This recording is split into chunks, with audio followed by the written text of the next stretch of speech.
আচ্ছা, অনেকেই মেসেজ দিয়ে জানার চেষ্টা করতেছেন আরকি। তো আমি আপনার সবার মেসেজের তো রিপ্লাই করতে পারবো না। আর আমি একটু দৌড়াদৌড়িতে আছি। এখন তার লাশ মূলত ওই পোস্টমর্টমের জন্য দিয়ে দিছে আরকি মালয়েশিয়াতে।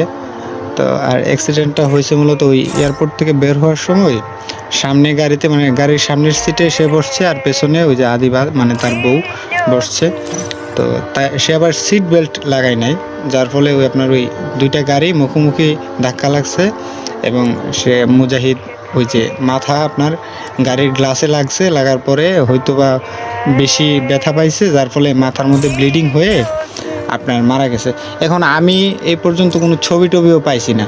তবে আমি আমাদের এই এলাকার মানুষ পাশাপাশি যত সোর্স আছে সবাইকে মালয়েশিয়াতে পাঠাইছি। মানে যেখানে যাওয়া দরকার সেখানে পাঠাইছি। আশেপাশে যারা অনেকে আছে না থাকে, তো তাদেরকে পাঠাইছি।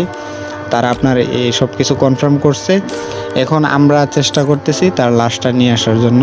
তো আপনারা যারা আছেন আপনারা প্লিজ আমার বন্ধুর জন্য দোয়া করেন।